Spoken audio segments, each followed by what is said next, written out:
Welcome to Fargo Talks Fargo, a podcast on the FX television series Fargo, where we're going to talk about easing on down that yellow brick road. Sharpie, how are you today? Hey now, welcome to the Hotdish. Yeah. I'm doing great. Yeah? Just And a if usual Sunday? No big deal? NBD, beautiful windy Sunday here in Denver. Well, if you were annoyed with our Wizard of Oz references up until this point, you can be annoyed no longer, because I think it's pretty clear with this episode, East-Vest. Well, here's the deal. They can continue to be annoyed by who we are. They can continue to be annoyed by That's me. true. That's true. I and won't you. take that away. More me than you, But also, fun facts, tornado warnings in fucking New York. Have you heard about this? No. Oh, I'm sorry. I thought maybe our mutual friend who lives in Brooklyn, there's tornado warnings were issued in the Bronx and Westchester and Long Island. What? Big Today? storm. Today, while this was airing. I don't know all the news. I haven't had time to read it. I saw on Twitter. Anyway, so here we are. We're at Season 4, Episode 9, East-West. I feel like, yes, this has all come to a head for you and I in our craziness. I don't think this puts to rest any of our desires to talk about the Paris of the Plains and the Paris connections, because you can layer all of these things whether you have an answer to everything or not. That's right. That's our show, is we're just breaking it down the way we see things. We don't always have answers. Nope. It's layered like an onion. Yeah. You're You're like a bloomin' onion? Yep, like a bloomin' onion from Like a Outback bloomin' Steakhouse. Yum. Are they still around? Not in Fargo, they're not. We do not have an Outback Steakhouse in Fargo. It is now a used car dealership. What could be more Fargo than that? The Outback Steakhouse is now a used car dealership. License plate says dealer. It's part of Valley Imports. You know Valley. It's not like some weird place. I bought my car that I have today. From Valley. Both of my cars are from Valley. This section sponsored by Valley Imports, the import specialists here in Fargo, North Dakota. Okay, Sharpie, I don't even know where to start. Do you? I mean, I had so many satisfying moments in this, but I haven't had it. I really honestly can't take this all in just yet. Well, you're going to have to, because this is the Hotdish. I just mean I don't know which part to talk about. Because once I got on this, I couldn't stop seeing things. You are in the Wizard of Oz mood because you've got your ruby red hat on. You noticed I put that on. I'm wearing a red stocking cap. That's right, just like Satchel. So, at the very beginning of this season, when there were Wizard of Oz references, we were talking about the very obvious Ethelrita being a reference to, what's her name? Dorothy. And then we started kind of thinking, well, maybe there's two. Because with the whole Radapiaro thing, we've got both Ethelrita and Satchel, who are both kind of these solo characters, kind of outside of their element, without a home, kind of a little bit. I mean, Ethelrita has a home, but living two worlds that are seemingly the same. She looked a lot like Dorothy. Satchel's got the ruby red hat on, and he's sort of being led along in limbo, kind of between two houses. So that kind of came into play. Also, some listeners pointed that out, which was great. So now, without a doubt, we are with Satchel and Toto. In Oz, so to speak? But this is the interesting part, is he was never the one lifted up and carried away by the tornado in a house, because in preparation for this, I finally just broke down, and after watching a bunch of The Sopranos, I watched the actual Wizard of Oz movie for the first time since I was 10. Bill did his homework for all of us. Being real close to my birthday, so that was 34 years ago for me. So yeah, my memory of that movie wasn't as hot as it should be, just the thematic ideas and characters, but yeah. And we've had help. We've had great listener feedback and stuff. I mean, gosh, I couldn't help but think even of Marissa emailing about the house divided, just talking about Josto versus his brother Gaetano, and I'm like, now we're in a house where there's two sisters that have literally Les Nessman style, put a line on the floor dividing the house. Mm-hmm.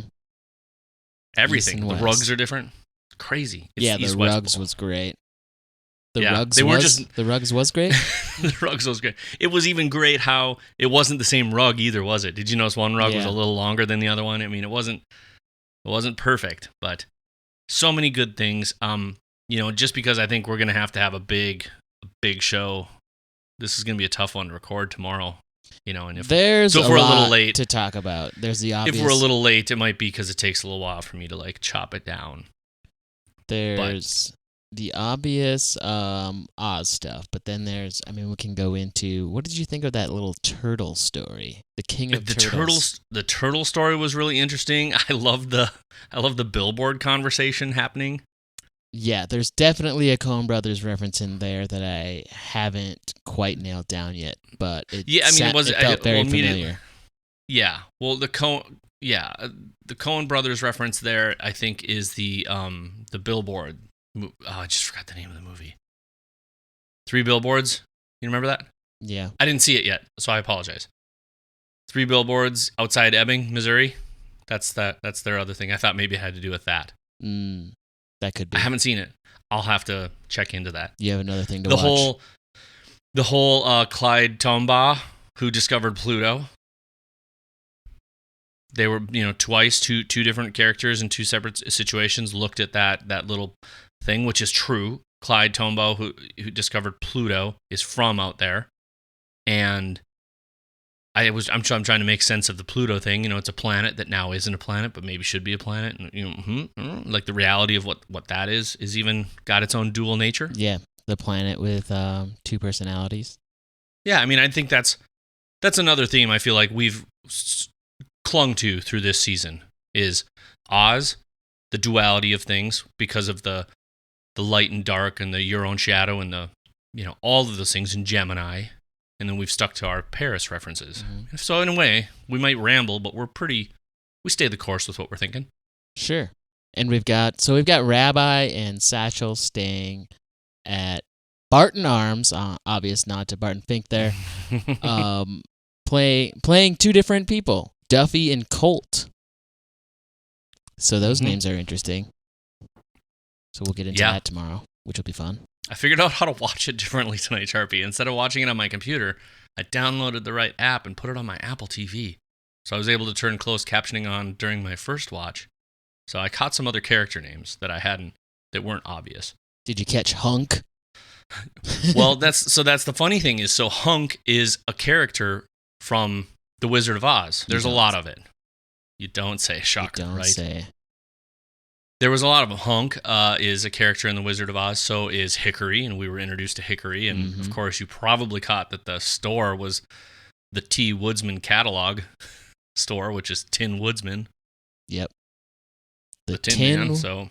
everybody calls him the Tid Man, but he's actually the Tin Woodsman. Yeah. Wait, did you say Tid Man? The Tid Man. Tin. I can't talk tonight. I don't know what's going on. How much of that fizzy water are you sipping on these days, huh? Y'all hopped up on that fizzy water? Chicken powder? I am pretty hopped up on some fizzy water. It was a hard week for me, man. Just because I saw... Okay, let's put the show aside and talk about your week, Bill. The people want to know.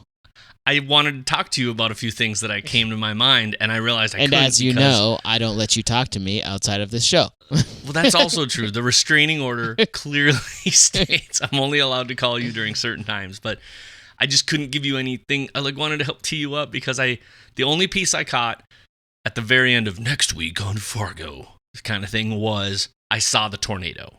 That's all I saw. So when I say I saw a smidge, a little bit, I saw the tornado and Calamita turn around.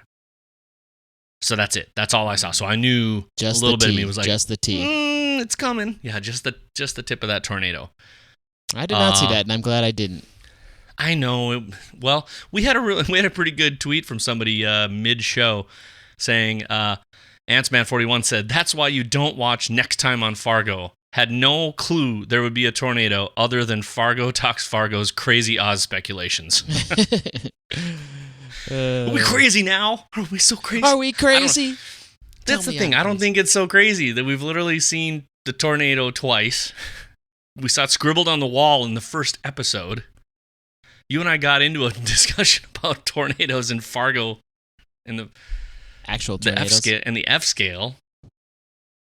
Who cares? Let's stop patting ourselves on the back.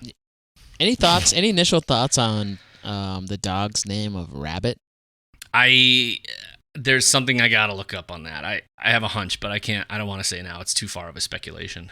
Okay. But I don't know. I'll just say it. For a minute I thought rabbit, like follow us down the rabbit hole, because Toto in the movie is who she's chasing and is causing all these little kind of issues for Dorothy because she bit the lady neighbor in the garden and they were going to take Toto away from her, and that's why she ran away. And for just a minute I thought, are they asking us to follow them down a rabbit hole? There might be something completely different once I think a little bit more, but it's literally 10:40 right now. We finished watching less than 30 minutes ago. It's not like we've done a lot of deep cataloging. Mm-hmm. We learned there's a deadly shootout at the slaughterhouse. Yeah, saw that.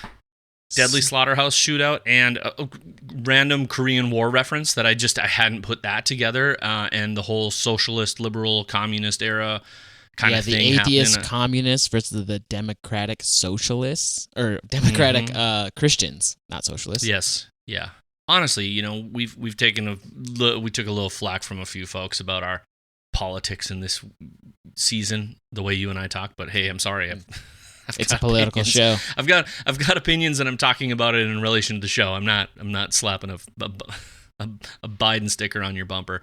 You're going to be okay. The thing I thought that was interesting is that I'm sitting there thinking, wow, we're just constantly repeating ourselves. I know that's not a massive revelation, but when you look at this and you start thinking about these things in this context, you're like, man, we got to just work harder at getting better, maybe. Maybe? Not maybe. We got to work harder at getting better.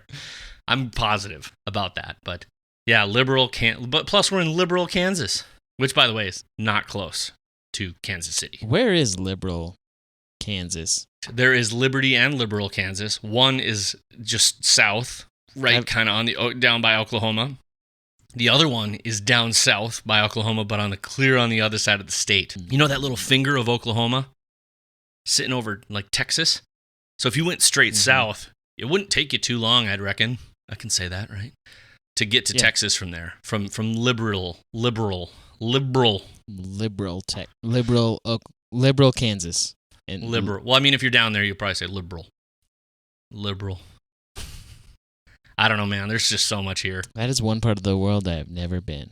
There's lots of parts of the world I've never been, but that's one I will probably never go to. I was waiting for the door to open to the color scene, because that's what happens in The Wizard of Oz when Dorothy opens the door into Munchkin Land. Mm-hmm. Hey, wait, who do you think you got freaking Doc Octopus or whatever working on the guy in the next room with his goggles on, and the Revenge of the Mummy. I was like, dang, who the heck are these two? Was that the wizard? The whole time he's been in there? I don't know. Well, my theory here still is that there are lots of people that are lots of things. There isn't any character who has to continuously be something. Every episode we're viewing pieces of those things. Don't you? I mean, I just don't think there's one clear... Because here's the deal. If there was, it'd be boring. There was the guy, but do you remember when Satchel looked in the room and there was one lady and three people in the room, and I just thought immediately when I saw that, not knowing any of their names yet, I was like, oh, that's Dorothy and her three companions. Not meaning like literally we have to learn a lesson from that. I'm looking at all the pairings of these things as they're happening. But yeah, you got Duffy and Colt. Did you notice the scene, even with the table, the maids in the background were either wearing black with white things or white with black things, and the same was going on with Satchel and Mike Milligan's clothing. Mike had on a black shirt and white suspenders, and Satchel mostly had on, I just said Mike Milligan, sorry. Rabbi Milligan. I'm mixing up. I thought you were really onto something there, pulling out shots of Mike Milligan. Sorry. from the Well, future. Well, there is stuff there from the future, I think. But like, Yep. if you look at Rabbi, he's wearing a dark shirt with black suspenders, and Satchel's wearing mostly a white shirt with some dark highlights. And in the background, there's a maid. And when they flip, when they do shot reverse shot, which happens a lot in Coen films, the table, it's the division of the table. Even the table division changes. The maids, the servants who are standing behind them, their clothing colors are offset and opposite. I think that's what I'm saying. I'm going to have to watch this a lot because I think not only is there a lot going on with the story and the characters and the names, but I think there's a lot going on in a lot of these shots that's just beautiful and has a lot to it. And I think that's what's frustrating for people is they pack so much into these shows, sometimes too much, but who knows? This one has a lot. And we already have a bunch of stuff to talk about before this episode even aired. We got stuff to talk about in the deep dive. So it's going to be a packed one tomorrow. What are you going to do about it? Do you have any idea? Like, what was your favorite thing? I got a couple rabbit holes I'm going to go down. My favorite thing of the episode by far was the billboard stuff. Yeah, there was some funny stuff to it. Like he's like you're on this major mission and yet you have the time to stop and be like, yo, what the fuck is up with this sign? Come on. It was by far my favorite scene. Yeah, I thought that was really good. But there is a lot of stuff. The whole with the money in the wall now being gone, that's kind of the treasure that keeps getting passed along from hands to hands, like the hidden treasure that keeps building wealth, like with people who stumble across it, sort of like the Stavros Milos thing. Yeah, is kind of interesting. There's tons of stuff. We'll get into it. It's going to be fun. I'm looking forward to tomorrow night. I mean, like I said, it'll be a doozy. So if you think of anything between now and tomorrow, and maybe we'll postpone recording so there can be more feedback, but we'll see. Probably not. So send it at us at Fargo Talks Fargo on Twitter or podcast at fargotalksfargo.com, and we will try to answer you the best we can. So, Sharpie, I can't wait. This was a solid. I hope this was a solid serving. I'm full. Tummy full? You're full? All right. We'll see you tomorrow. Okay. Bye.